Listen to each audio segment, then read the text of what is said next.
Anyone who followed Moore's Law's dead since fall of 2020 will undoubtedly remember the infamously prophetic report put out detailing Nvidia's tightening of the screws on AIBs in order to play shenanigans with the true pricing and launch dates of their Ampere cards. They, of course, were forced to do this not because of supply problems from Samsung, as many people, including me, initially thought, but because they couldn't afford to really sell a majority of the lineup for the MSRPs they were pretending they had. Ampere was just far more expensive to produce than Turing due to its elaborate board and power delivery demands relative to Turing.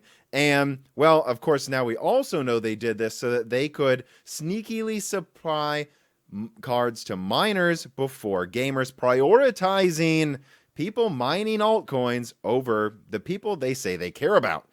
This is, of course, double confirmed when Gamers Nexus put out a similar report, but instead, unlike me, who focused on GA102 and GA104, he focused on sources connected to GA106, which, of course, we all know is what's powering the newly announced RTX 3060. Just like I reported thin margins and whipping AIBs to accept them with Nvidia on the GA102, Gamers Nexus, Steve reported the same with GA106. AIBs were told to make do as best they could with the cheapest coolers they could throw on GA106 and use as many rebate programs as possible to try to get the card close to $250 with just 6 gigabytes of VRAM.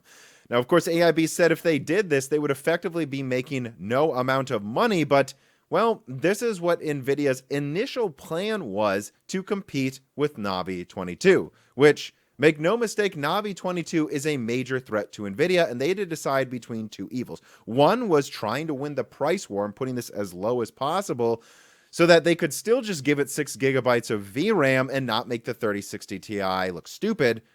Whereas, of course, the alternative would be to just suck it up and give a GA106 card 12 gigabytes when the 3060 Ti, 3070, and 3080 only have 10 gigabytes or less. Now, of course, we know they've decided to go with the latter option. This is what they've decided is the lesser of the two evils. And, well, I mean, this was always going to happen eventually. It was obvious by the way Nvidia was acting right before RDNA 2's launch that they had been caught off guard, that they had thought that AMD would be lucky to beat the RTX 3070, when in fact, AMD almost beat the RTX 3090.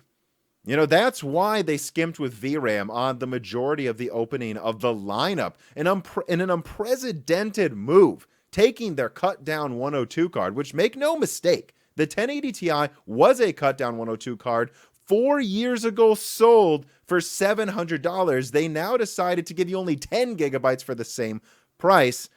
Well, it's come back to bite them. Remember, I detailed Navi 22 over a month ago and my leak going over its performance around a 2080. So not quite, up to the 3060 Ti's performance, but close enough considering it will come with more VRAM and likely cost $350 or lower. And make no mistake, Navi 22 should have just as big of margins as Navi 21. Nvidia knows they can't win a price war, and so they've just got to match it toe-to-toe. And with its 96 megabytes of Infinity Cache, which I actually detailed first before other tech tubers, by the way, in a loose ends that came out right after that 6700 XT leak, it's going to be close competition. And so, yeah, that's a major point I want to make in this video today. This 3060 Ti for $330 with 12 gigabytes of ultra-fast VRAM is much better than what they wanted to give you. And this type of a better-than-expected card is what you get when there's competition in the market. By the way, let me point that out again, too. 17 gigabit per second memory. This thing only has about, less than 10% less bandwidth than the 3060 Ti. This is definitely better than they intended to release. But it was always going to happen. Whether eventually they release some type of 16 gigabyte 3070 Ti or like an $800 20 gigabyte 3080 Ti, which that one's probably still going to be 900 or 1000. They were always going to eventually be forced to launch cards that made their initial launch look stupid. It was always going to happen eventually, and it looks like the first card to truly do this, 3060 Ti came close, But nothing compares to how dumb the 10 gigabyte 3080 and 8 gigabyte GA104 cards look next to a 12 gigabyte 3060 that's most of the performance. And so, look, say what you will, but let's wait for reviews. Let's make sure there isn't some major weakness or something. But I like the 3060 Ti, 3060 non-Ti. It has 50% more RAM than the 3060 Ti, and all things considered, it should be 80% of the performance for 20% less money, less power usage. Yeah, this is good. This is what you should really expect from a new gen over gen performance increase in the mid-range. This is true mid-range prices, especially when you consider inflation. $330, that's fine for a mid-range card in 2021. More VRAM than before, more performance than before. I like it. If you can buy it. That's the one thing that I guess we just have to acknowledge, is that it's probably not going to be easy to get. And in fact, I have heard that GA104's margins aren't that bad. That's why they shipped so many 3060 Ti's and 3070s over the holiday season, which, again, I know maybe you person watching didn't get one, but they shipped a boatload of those cards, and they're taking some market share in the mid-range. So considering GA104 is the only one probably making margins Nvidia's happy with, I would wonder if the 3060 Ti is mostly going to be reserved with 6 gigabytes for laptops, but we'll just have to see. The fact of the matter is, though, if it is in stock in available numbers, which isn't something I'm really looking into much anymore because I just don't think that's worth my efforts considering the reactions people give when they don't get their new toy.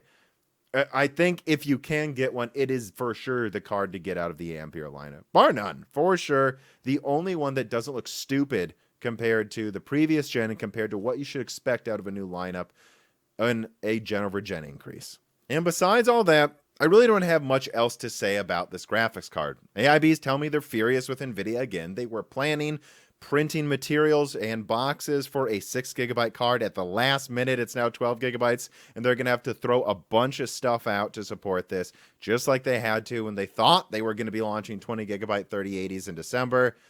But in fact, I've heard some of them may file lawsuits against Nvidia for pulling this crap again, but it is what it is. Nvidia had to do it, and hey, AIBs, it's just up to you if you're gonna hold them accountable for doing this to you over and over or not. I don't really have that much else either to say about the other Nvidia announcements of the day. Honestly, I actually think the Ampere Mobility lineup looks pretty impressive on paper. We'll have to see how it is in action, or at least it would be impressive if they wouldn't lie. Like, I just find it so stupid that they're calling it a 3080. It's not. It's a 3070 performance at best in most laptops. This underclocked GA104 card will be, and giving it 16 gigabytes doesn't let you call it a 3080. And I mean, the 3060 laptop card is not 35% stronger than a PlayStation 5. This has already been demonstrated by Digital Foundry that the PS5's outperforming a 2080 at least. This is absolutely ridiculous. But, you know, it is what it is. NVIDIA tends to ruin a lot of their great products with lies. If they would just be honest, I think you could just accept their products for what they are. But, well, I guess that's what we'll at least be able to do with the 3060 12 gigabyte. Outside of that, I don't really have anything else to say. I mean, I've got little bits of information coming in. Don't expect Threadripper till summer of this year at the earliest. AMD just really has no competition there. AMD just announced a lot of impressive mobile products that make Intel look stupid. Yeah, it is what it is. I guess we'll just have to see how good the 6700 XT ends up being in practice. Probably not coming out for a couple months at least, though, on that one as well. Maybe even 4 months. So, yeah, for now, if NVIDIA can supply 30, 60, 12 gigabytes in decent numbers, these are the cards to get if you can get them. And if you can't, honestly, if they actually squeeze this, even if it's just with 6 gigabytes in a $1,000 laptop with decent components, considering where the prices in the do-it-yourself market are going right now, I would almost just recommend getting these new laptops if you can actually get them for these prices. If you can actually get, even if it's an underclocked version of it, the 3070 and a $1,300 laptop, That's about what the desktop would be these days anyways. So anyways, remember to subscribe to this channel to not miss all the other videos and podcasts coming out for the remainder of 2021, and ring that bell button so they actually do pop up for you. Thank you to those who share my video. Please share the video. Please give us a thumbs up. And please remember, if you support us on Patreon, you get access to exclusive ad-free content every week and the ability to interact with the channel and have access to the Discord. So that's out there as well. And as always, thank you for watching.